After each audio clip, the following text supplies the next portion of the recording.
নমস্কার বন্ধুরা, আজকের ভিডিওতে সবাইকে স্বাগত। বন্ধুরা, মহাভারত অনুসারে দ্রৌপদী রাজা দ্রুপদের কন্যা আর পাণ্ডবদের পত্নী ছিল। কৌরবদের দ্বারা আয়োজন করা পাশা খেলাতে যুধিষ্ঠির দ্রৌপদীকে বাজিতে লাগান, আর পাণ্ডবরা বাজি হেরে গেলে দুঃশাসন ভরা সভায় দ্রৌপদীর বস্ত্রহরণ করে তাকে অপমান করেন। বন্ধুরা, মহাভারতে দ্রৌপদীর বস্ত্রহরণের কাহিনী তো আপনারা সবাই জানেন। দ্রৌপদী পঞ্চপাণ্ডবদের পত্নী ছিল, এটাও আপনারা জানেন। কিন্তু এই প্রশ্নটা আপনাদের মনে কখনো না কখনো নিশ্চয়ই এসেছে কি দ্রৌপদী পঞ্চপাণ্ডবদের সাথে সহবাস কিভাবে করত, আর দ্রৌপদীকে নিয়ে পঞ্চপাণ্ডবদের মধ্যে কি কোনো নিয়ম ছিল? এই সমস্ত প্রশ্নের উত্তরই আজকের এই ভিডিওর মাধ্যমে জানাবো। তো ভিডিওটা খুব ইন্টারেস্টিং হতে চলেছে, ভিডিওটা অবশ্যই শেষ পর্যন্ত দেখবেন। এই কাহিনীটি ঠিক সেই সময়ের যখন পাণ্ডবরা কুরুক্ষেত্রের যুদ্ধ জয় করে হস্তিনাপুরে ফিরে আসেন, আর দ্বিতীয় রাষ্ট্রের আদেশে যুধিষ্ঠির হস্তিনাপুরের সিংহাসনে বসেন। তারা পাঁচ ভাই দ্রৌপদীকে নিয়ে বেশ সুখে শান্তিতে বসবাস করছিলেন, আর যুধিষ্ঠিরের সুশাসনের ফলে হস্তিনাপুরের প্রজারাও বেশ সুখে শান্তিতে দিন কাটাচ্ছিল। কিন্তু হঠাৎ একদিন পঞ্চ পাণ্ডব যখন রাজসভায় ছিলেন, তখন দেবর্ষি নারদ তাদের সাথে দেখা করতে আসলেন।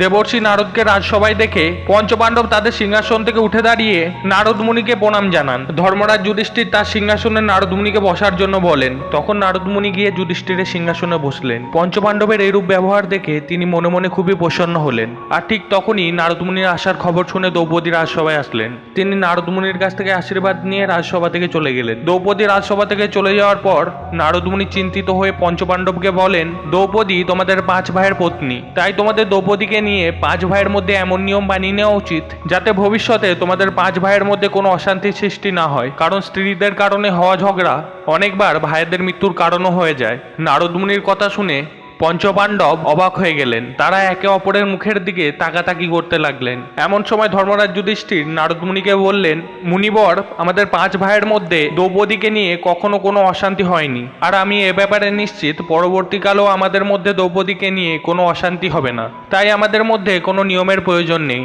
তখন নারদ মুনি যুধিষ্ঠিরকে বুঝিয়ে বলেন, আমি জানি তোমাদের পাঁচ ভাইয়ের মধ্যে খুবই প্রেম আছে, আর এই ব্যাপারে আমার কোনো সন্দেহ নেই। যতটা প্রেম তোমাদের ভাইদের মধ্যে আছে, ততটা প্রেম ত্রিলোকের কোনো ভাইদের মধ্যে নেই। কিন্তু আমি তোমাকে এটা স্পষ্ট বলছি যে নিয়তিকে কেউ জানে না, তাই হয়তো কখনো এমন কোনো কারণ চলে আসলো যে কারণের জন্য দ্রৌপদীকে নিয়ে তোমাদের পাঁচ ভাইয়ের মধ্যে বিবাদের সৃষ্টি হবে কিনা সেটা কেউ জানে না।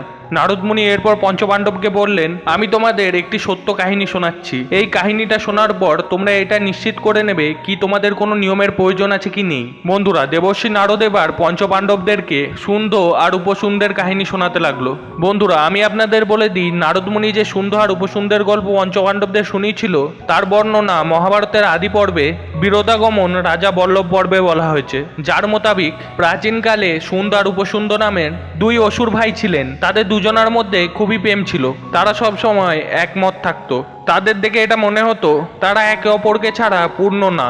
একদিন তাদের মনে ত্রিলোক জয় করার ইচ্ছা জাগলো, তাই তারা ভগবান ব্রহ্মার কঠোর তপস্যা করতে লাগলো। তাদের তপস্যায় প্রসন্ন হয়ে ভগবান ব্রহ্মা তাদের সামনে প্রকট হলেন, আর তাদেরকে ইচ্ছামতো বরদান চাওয়ার কথা বললেন। এরপর সেই ভাইয়েরা ভগবান ব্রহ্মার কাছে অমর হওয়ার বরদান চাইলেন। তখন ব্রহ্মদেব তাদেরকে বললেন, অমর হওয়ার অধিকার তো শুধু দেবতাদেরই আছে, তোমরা অন্য কোনো বরদান চাও। তখন দুই ভাই চালাকি করে ব্রহ্মদেবকে বললেন, আমাদের দুজনকে এমন একটা বরদান দিন যাতে আমরা নিজেদেরকে শুধু একে অপরেই বধ করতে পারি, তাছাড়া ত্রিলোকে কারুর এতটা শক্তি না থাকে যে আমাদেরকে বধ করতে পারে। তখন ভগবান ব্রহ্মা নিজের কথা মতো তাদের এই বরদান প্রদান করেন। বরদান পাওয়ার পর সেই অসুর ভাইয়েরা ত্রিলোকে হাহাকারের সৃষ্টি করে দিল। তারা ইন্দ্রলোকও নিজেদের দখলে করে নিল। তাদের অত্যাচারে অতিষ্ঠ হয়ে সমস্ত দেবদেবীরা একত্রিত হয়ে ব্রহ্মাদেবের কাছে গেলেন। তখন ব্রহ্মদেব ওই অসুর ভাইদের বধ করার জন্য দেব বিশ্বকর্মাকে ডাকলেন।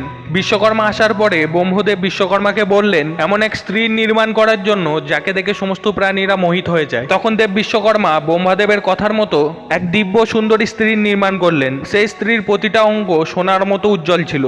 তার লম্বা চুল, কমলের মতো চক্ষু যে কাউকে মোহিত করতে পারত। ভগবান ব্রহ্মা ওই সুন্দরী স্ত্রীর তিলোত্তমা নাম দিলেন। তিনি তিলোত্তমাকে বললেন, তোমার রচনা সুন্দ উপসুন্দ নামের দুই অসুর ভাইয়ের বধের জন্য করা হয়েছে। তোমাকে তাদের কাছে গিয়ে তোমার রূপের মাধ্যমে তাদেরকে মোহিত করতে হবে। তোমাকে দেখার পর তারা যেন আর অন্য কিছু না দেখতে পায়। তোমাকে তোমার রূপের মাধ্যমে তাদেরকে এতটাই সম্মোহিত করে দিতে হবে। এরপর তিলোত্তমা ভগবান ব্রহ্মার কাছে বিদায় নিয়ে তার কার্য পূরণ করার জন্য বেরিয়ে পড়েন। এদিকে সুন্দ উপসুন্দ দুই ভাই একটি পর্বতে বসে নিজেদের মধ্যে বাক্যালাপ করছিল। তখন তিলোত্তমা ওই পর্বতে পৌঁছে ফুল তুলতে তুলতে তাদের কাছে এগুতে লাগলেন। যখনই তিলোত্তমা ওই দুই ভাইয়ের কাছে পৌঁছালেন, তারা তখনই তিলোত্তমাকে দেখে মোহিত হয়ে গেল আর দুজনাই তিলোত্তমাকে নিজেদের পত্নী বানানোর জন্য ব্যাকুল হয়ে গেলেন। যখন সুন্দ তিলোত্তমাকে পত্নী বানাতে চাইতো, তখন উপসুন্দ তিলোত্তমাকে পত্নী বানাতে চাইতো।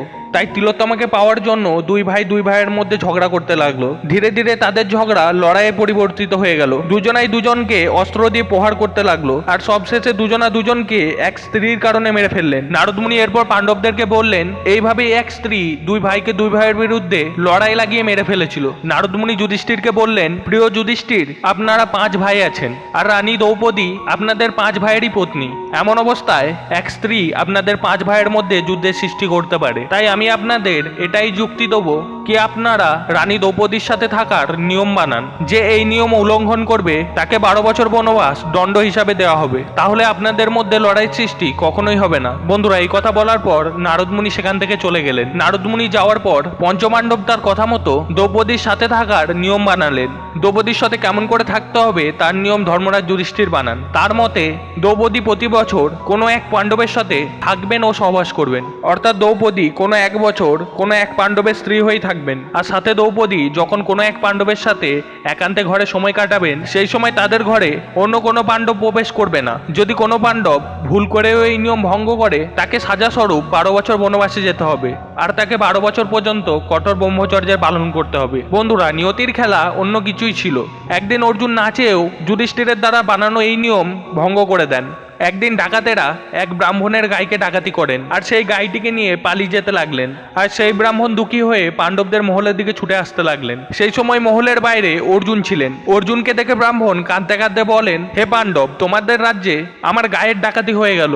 যদি তোমরা তোমাদের রাজ্যের প্রজার রক্ষা ঠিকভাবে না করতে পারো, তাহলে তোমরা নিঃসন্দেহে পাপী। ব্রাহ্মণের এই কথা শুনে অর্জুন তাকে সাহায্য করার কথা ভাবে, কিন্তু অর্জুনের সামনে একটাই সমস্যা ছিল। আসলে যেই ঘরেতে রাজা যুধিষ্ঠির দ্রৌপদীর সাথে একান্তে সময় কাটাচ্ছিলেন, সেই ঘরেই অর্জুনের অস্ত্র রাখা ছিল।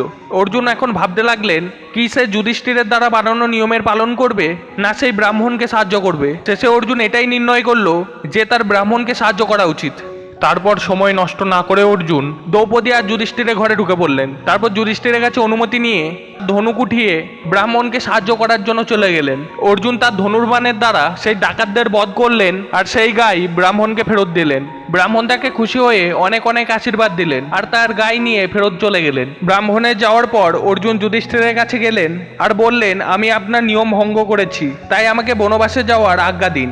যুধিষ্ঠির এটা জানতো যে অর্জুন ব্রাহ্মণকে সাহায্য করার জন্য তার নিয়ম ভঙ্গ করেছে। তাই তিনি অর্জুনকে বললেন, তুমি আমার চেয়ে ছোট, আর ছোট ভাই যখন তার স্ত্রীর সঙ্গে একান্তে সময় কাটায়, তখন বড় ভাইয়ের দ্বারা তাদের একান্ত সময় ভঙ্গ করাটা পাপ। কিন্তু যখন ছোট ভাই বড় ভাইয়ের একান্ত সময় ভঙ্গ করে, তখন সে ক্ষমার পাত্র। কিন্তু অর্জুন যুধিষ্ঠিরকে বলেন, আপনি বলেন ধর্ম পালনে পিছু পা হওয়া উচিত নয়, তাই আপনি আমাকে বনবাসে যাওয়ার আজ্ঞা দিন। অর্জুনের এই কথা শোনার পর যুধিষ্ঠির তাকে বনবাসে যাওয়ার আজ্ঞা দেন। এরপরই অর্জুন বনবাসে যাওয়ার জন্য বেরিয়ে পড়েন। তো বন্ধুরা, আজকে এ পর্যন্তই।